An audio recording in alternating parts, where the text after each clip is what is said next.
Bonjour. Aujourd'hui, on va parler d'un sujet important, toujours concernant l'entrepreneuriat. Et personnellement, c'est un sujet qui m'a beaucoup touché et qui m'a beaucoup dérangé pendant un bon bout de temps. Il s'agit ici d'un monsieur d'à peu près 55 ans et à qui je propose de lui apporter mon aide parce que en fait, il m'a dit qu'il avait des hectares, des centaines d'hectares dans son village. Et en fait, il était déjà en retraite. Mon souhait était de l'aider à faire même 5 hectares simplement de plantains.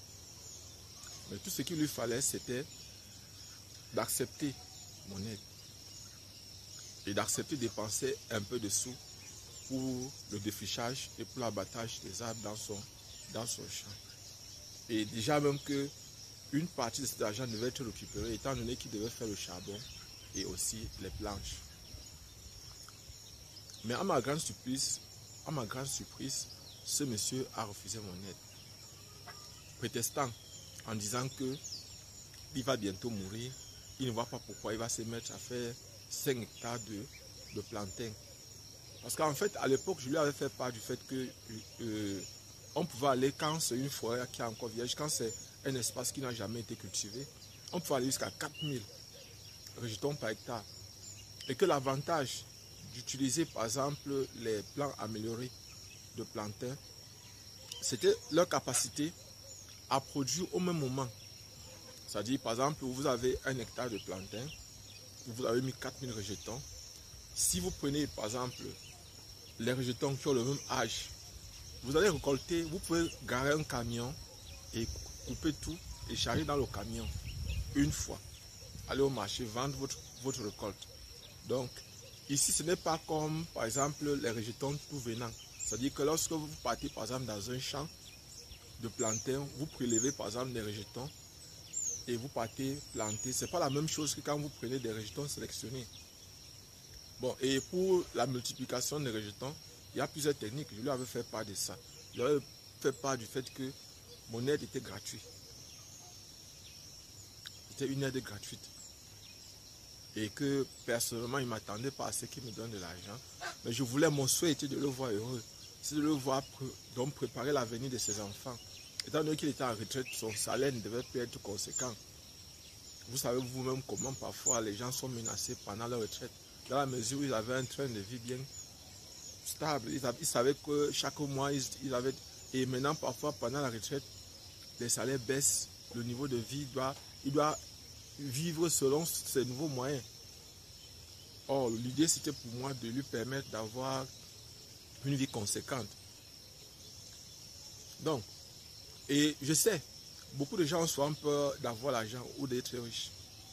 Parce que lorsqu'on est riche, parfois on est dérangé, parfois, parce que rien que l'idée de richesse chez nous pose un problème. Et un sérieux problème. C'est la raison pour laquelle les gens doivent apprendre à devenir riches. Ils doivent d'abord accepter ce au fond d'eux. La richesse n'est pas une fatalité, la richesse n'est pas une mauvaise chose. Il y a des gens qui voient par exemple richesse et secte, qui lient la richesse au secte. D'autres lient la richesse aux pratiques occultes. D'autres encore lient la richesse aux femmes là, aux cons ou bien aux autres choses, parce que c'est ce qu'on retrouve au Cameroun. Certaines personnes pensent que être riche, c'est source de problèmes. D'ailleurs, est-ce qu'on ne dit pas souvent que l'argent ne fait pas le bonheur? Que l'argent, c'est le diable. Voilà un dicton qu'on utilise constamment chez nous ici. L'argent, c'est le diable. Et moi, je dis souvent à mes étudiants, quand je travaille avec eux, que si vous estimez que l'argent, c'est le diable, donnez-moi le diable là. Si l'argent, c'est un diable, moi, je préfère le diable là que l'autre diable dont on raconte dans les églises tous les jours. Ou dans les mosquées. Parce que ce diable-là est utile ici sur cette terre. Tu ne peux rien acheter sans ça. Tu ne peux pas faire des échanges sans ça. C'est vrai, il ne faut pas penser, pas l'argent qui est mauvais, c'est nous les êtres humains qui sommes méchants, qui sont mauvais. Ce n'est pas l'argent. L'argent en lui-même n'a rien de mal. L'argent en lui-même ne peut pas faire du mal à quelqu'un. C'est nous les êtres humains. Donc, en fait, je vous raconte cette histoire pour que vous ne soyez pas comme ce monsieur-là. Pour que vous sachiez que, normalement, un être qui est sur la terre doit préparer l'avenir de ses enfants et de ses petits-fils si possible. C'est-à-dire, s'il y a moyen de créer des richesses, s'il y a moyen d'impacter sa période, son époque, il faut le faire. Et de la plus bonne façon, de la plus bonne manière possible. Donc, pour ceux qui voudraient, je vous ai dit, bientôt, nous allons entrer en immersion avec vous. Nous allons vous faire part de tous les projets, de tout ce qu'il y a comme business à développer. Et tous les business que nous allons développer, on va partager ces moments-là avec vous. Et constamment, on va aller jusqu'au profond, jusqu'au méandre. Certaines personnes disent que chez nous ici en Afrique, chez nous ici au Cameroun, l'école ne sert à rien. On fréquente, on apprend des choses et à la fin, ces choses-là ne servent à rien. Parce qu'on n'applique pas ce qu'on voit à l'école. Et à un moment donné, cela se pose même la question, à quoi c'est l'école? Pourquoi est-ce qu'on apprend des choses à l'école et on n'applique pas ça dans la vie courante? Non, on peut appliquer. On peut appliquer. Et c'est ce que nous allons faire avec vous. C'est un défi que nous avons et nous devons le relever ensemble. Donc, vous qui suivez la chaîne Job Camden, je crois, je vais vous amener jusqu'au méandre, jusqu'au plus petit coin. N'ayez pas peur de devenir riche. Ne pensez pas que la richesse c'est pour certains et que vous êtes fait pour la fatalité, pour la souffrance. La souffrance n'est pas une mauvaise chose parce que la souffrance, c'est un état qui doit nous permettre de sortir de notre problème. Si tu ne souffres pas, si tu n'as pas de douleur, tu ne peux pas évoluer. L'évolution vient de ça, c'est-à-dire de la souffrance, de la douleur. Et tout le monde peut souffrir, tout le monde souffre souvent. Et tout le monde a déjà souffert. Il n'y a personne que vous allez voir dans ce monde qui n'a pas encore souffert. Tout le monde a déjà souffert. Mais le problème, c'est que qu'est-ce qu'on fait de cette souffrance-là? Donc, en passant, je voudrais attirer votre attention qu'il ne faut pas être comme ce monsieur-là. Et pour ceux qui pensent qu'ils n'ont pas les capacités, je vais vous raconter une petite histoire. C'est Godefroy, Christian Godefroy. C'est un monsieur que je suivais beaucoup. J'ai vu ses vidéos quand il n'était plus vivant. En fait, c'est un monsieur qui est mort, je crois, c'est en 2011 ou 2013. Entre 2011 et 2013. Je crois qu'il devait être soit français, soit belge. Et dans ses livres, dans l'un de ses livres, il raconte une histoire intéressante. Et c'est la raison pour laquelle vous devez rechercher. Vous devez chercher à vous organiser pour avoir de la richesse. Parce que parfois, la souffrance que vous avez vient du manque. Quand vous avez un manque matériel, vous souffrez doublement. Parce que la souffrance, c'est cet état où il y a une douleur. Ça peut être une douleur psychologique. À l'intérieur, là, ça ne va pas. Ça peut être une douleur physique, la maladie. Ça peut être une douleur psychique dans son âme. On est touché. Donc, ça peut être une douleur spirituelle. Mais nous, ici, notre problème n'est pas là. Notre problème, c'est de voir de façon concrète comment vous pouvez faire pour pouvoir sortir de la précarité. Comment partir de rien. Comment partir du petit peu, de petits moyens. Comment vous organiser pour mieux réussir. Godefroy disait dans son document, un paysan qui se promène dans la forêt trouve un œuf. C'est l'œuf d'un aigle. Il ramasse cet œuf-là. Il peut mettre sous la poule. La poule couvre et l'éclore.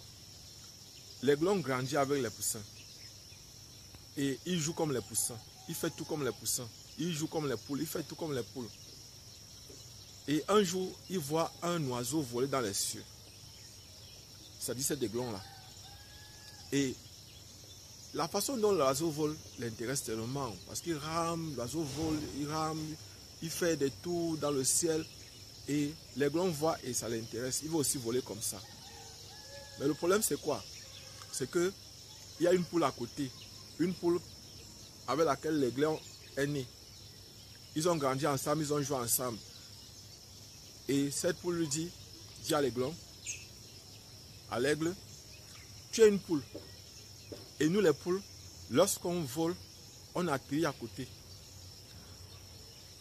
Donc, toi tu ne peux pas voler. Celui que tu vois dans le ciel là, c'est le roi des oiseaux. Il peut nous tuer, il peut faire tout ce qu'il veut de nous. Il est fort. C'est le roi des oiseaux. C'est le plus fort des oiseaux. Et La poule a cru que, donc l'aiglon a cru que c'est la vérité. C'est-à-dire la poule lui a dit que, voilà, et la poule pensait connaître l'aiglon ou l'aigle. Parce qu'ils sont nés ensemble, ils ont grandi ensemble, ils ont tout fait ensemble. Or, la poule ne connaissait pas que c'était un aigle. Et l'aigle lui-même ne savait pas qu'il était un aigle. Parce que s'il avait su qu'il était un aigle, il devait au moins s'essayer. C'est comme ça que cet aigle-là a passé toute sa vie et est mort sans avoir volé. La moralité de l'histoire, c'est quoi? C'est que si cet aigle avait essayé au moins de voler, il aurait su qu'il est un aigle. S'il avait cherché à se connaître, s'il avait cherché à se comprendre, s'il avait au moins essayé, il devait voler. Vous parlez chaque fois que ceci est fait pour telle personne, ceci est fait, tel projet, tel genre de projet, la richesse est faite pour tel genre de personne, tout ça comme ça, mais vous, est-ce que vous avez essayé avant que ça n'a pas marché? Et pourquoi ça n'a pas marché? Quelles sont les leçons que vous tirez de ce qui est arrivé? Donc, je vous raconte cette petite histoire pour vous faire comprendre que vous tous vous pouvez réussir. Tout le monde peut réussir. Il faut essayer. Il faut essayer d'entreprendre. Je vous ai dit l'autre jour, par exemple, que pour ceux des étudiants, pour ceux des personnes, pas seulement les étudiants, ceux qui sont sortis des écoles de formation, parfois ils ont besoin de trouver un capital pour lancer leur entreprise. C'est pas facile, c'est pas évident.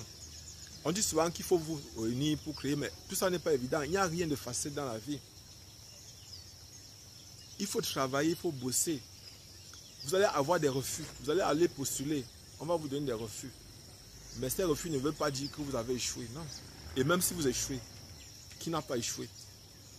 Pourquoi se contenter de l'échec? Non, l'échec est une étape de la vie. Il faut échouer, mais après ça, il faut réussir. Même si on échoue 5 fois, la 6e fois, lorsque vous voyez par exemple aujourd'hui les semences qu'on utilise, vous savez après combien d'échecs on a eu des semences qu'on a aujourd'hui? Les animaux qu'on utilise pour avoir des hauts rendements, vous savez après combien d'échecs? Prenons le cas de l'Afrique, prenons le cas du Cameroun.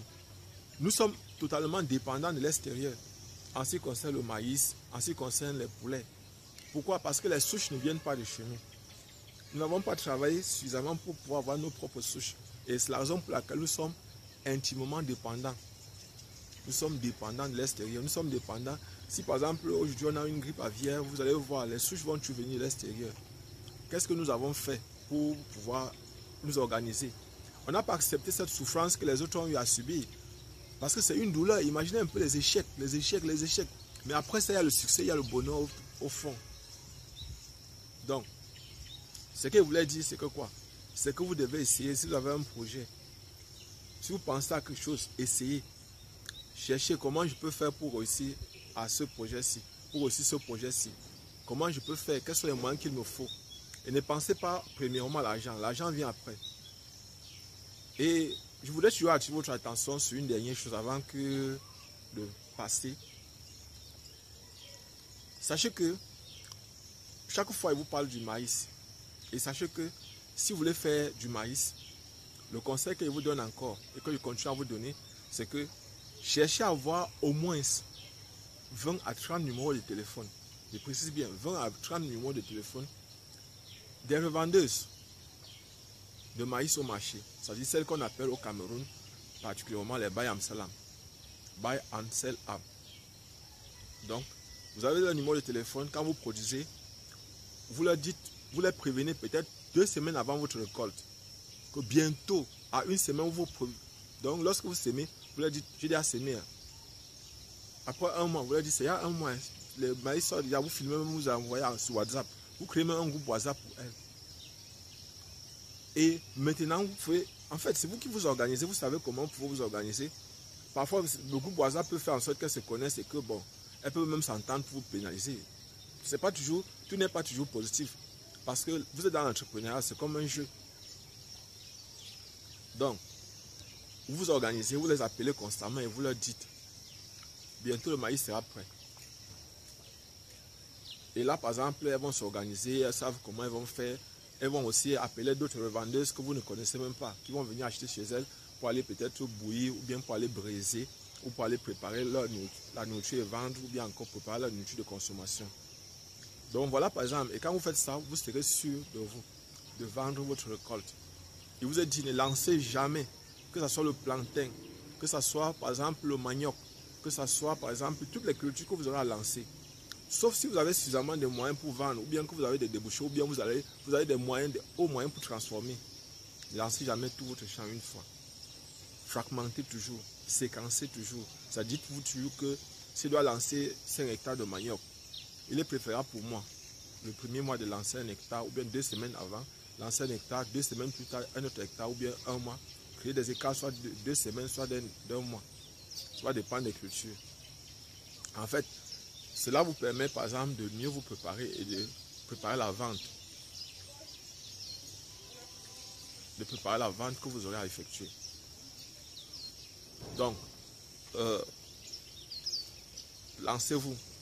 Ne soyez pas comme l'aigle. Il n'a pas cherché à savoir qui il était. Cherchez à savoir quelles sont les capacités que vous avez mises en vous. Pour ceux qui sont chrétiens, vous savez par exemple que, bon, en fait, dans la Bible, on parle des talents. Si vous avez des talents en vous et vous ne les mettez pas en pratique, ces talents vous seront arrachés. Et là, vous le savez, pour ceux qui sont chrétiens, par exemple. Ce n'est qu'un exemple que j'ai pris parce qu'il y a aussi les musulmans qui suivent notre chaîne. Il y a les chrétiens, il y a les musulmans, il y a les animistes, il y a les juifs, il y a les bouddhistes, en fait. Il y a les hindouistes, en fait, il y a toutes sortes de personnes qui suivent notre chaîne YouTube. Et je voulais vous remercier grandement parce que nous avons atteint 485 abonnés. Franchement, je vous dis merci. Parce que bientôt, on va atteindre 1000 abonnés. Et je vous remercie encore pour le partage que vous faites sur nos vidéos. Et je vous remercie encore parce que vous suivez notre vidéo. Et ma plus grande joie, c'est que vous lancez votre projet. Et le projet, ce n'est pas seulement l'idée, c'est le fait d'implémenter cette idée-là. Ne soyez pas comme cet aigle-là. Essayez, osez. Quand Barack Obama est monté au pouvoir aux États-Unis, il a dit yes, we can. Oui, on peut. Et vous aussi, vous pouvez. Essayez d'abord avant de dire que ça n'a pas marché. Et si ça ne marche pas, réessayez encore jusqu'à ce que ça marche. Ne soyez pas, comme on dit souvent, entêté. Et même l'entêtement n'est pas une mauvaise chose lorsqu'on entreprend. Parce que l'entrepreneuriat n'est pas une chose aisée. Mais sachez qu'il y a le bonheur derrière ça. Regardez par exemple cette verdure. Regardez par exemple derrière moi. Vous voyez par exemple, ça c'est du maïs. Et chaque fois je vous parle du projet du maïs. Et je continue à vous dire que un projet de maïs, vous pouvez le réussir avec peu de moyens. Et vous pouvez aller jusqu'à 3 millions ou 6 millions sur un seul hectare de maïs frais. Et vous avez dit, si vous voulez faire dans ça, actuellement vous pouvez vous lancer. Et si vous avez, bon, d'ici quelques temps, je vous ai promis que je devais vous faire des vidéos pour vous montrer comment on peut arroser sans utiliser la motopompe. Je continue à vous dire ça, je vais vous montrer. On utilise ça en Indonésie, en Malaisie, dans d'autres pays ailleurs.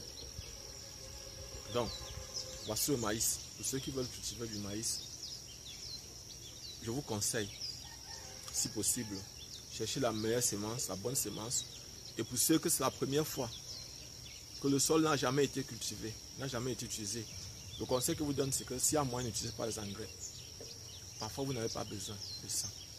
Vous pouvez simplement cultiver le maïs, c'est-à-dire vous défrichez et vous sémez. Vous n'avez pas besoin parfois de labourer. Par exemple, dans les régions du centre, du sud et de l'est, très souvent comme ça, on ne laboure pas. Là où on met le maïs, on creuse simplement les trous à cause d'avoir défriché, on nettoie, et puis on sème le maïs, c'est tout. Donc vous n'avez pas besoin de faire de très grosses dépenses pour dire que vous allez labourer, tout ça comme ça, ce ne sont pas des arachides, c'est du maïs. Donc, et pour ceux qui veulent, si vous voulez vous lancer, je vous dis, choisissez la bonne semence. Réfléchissez, si c'est le maïs frais que vous voulez vendre, allez au marché, renseignez-vous sur la meilleure qualité, sur ce qui passe le plus. C'est ce que les gens aimeraient vendre. Vous voyez les besoins de maïs, renseignez-vous auprès d'eux. Et sachez que voilà, je devais oublier, l'étude du marché chez nous ici en Afrique ne se fait pas comme en Europe. Chez nous ici, l'étude du marché, c'est observer, c'est entrer en immersion, c'est-à-dire aller au marché, travailler même pour quelqu'un pendant un temps, même pendant 2 semaines, 1 mois, 2 mois, si possible. C'est-à-dire faire un stage dans ce domaine-là pour comprendre les méandres, pour comprendre les contours de ça. Parfois, ça c'est l'étude du marché. Si vous voulez faire par exemple dans le maïs, allez au marché, voir les bayam salam, passez même des journées avec elles Voyez comment, observez-les, voyez comment ça se passe. À combien elles achètent, à combien elles vendent. Quelles sont les marges qu'elles ont sur les articles qu'elles achètent. Et comment elles font pour acheter, où est-ce qu'elles achètent. Comment on les vend, comment on emballe ce qu'on les vend. Vous observez tout ça, ça va vous donner une leçon. C'est comme ça qu'on fait l'étude du marché si vous n'avez pas suffisamment de moyens chez nous. Bon, c'est vrai que ceux qui ont les moyens font autrement. Mais chez nous ici, là, c'est comme ça un peu que vous pouvez faire ici en Afrique. Donc, entreprenez. C'est le conseil que moi je peux vous donner. Je vous ai dit, je vais vous montrer des techniques. Ceux qui voudraient continuer à suivre notre chaîne, partagez les vidéos qu'on fait avec vous. Et il faut que l'Afrique se lève. Il faut que le Cameroun se lève. Il faut que, par exemple, vous levez et que vous partez réaliser votre projet. Il ne faut plus que ça soit simplement une idée. Que vous, chaque jour, vous racontez aux gens comment vous allez. Non, il faut faire, il faut essayer. Regardez l'enfant qui apprend à marcher. Il se lève, il fait un pas, il tombe. Il se relève, il fait un autre pas, il tombe. Observez-le, imitez-le. Imitez cet enfant qui apprend à marcher. Faites comme lui. Ne faites pas comme cet aigle qui ne savait pas qu'il était un aigle et qu'il est mort sans avoir volé. Essayez. Essayez. Levez-vous. Essayez. Essayez. Ne dites pas que c'est un problème de moyens. Ça n'a rien à voir avec les moyens. C'est vous. Vous pouvez trouver ces moyens-là. Vous devez réfléchir sur ces stratégies. Comment faire, même si vous n'avez pas de l'argent. Il y a des gens qui ont l'argent et qui seront prêts à vous financer si vous êtes bien organisé. On se dit prochainement. Ciao.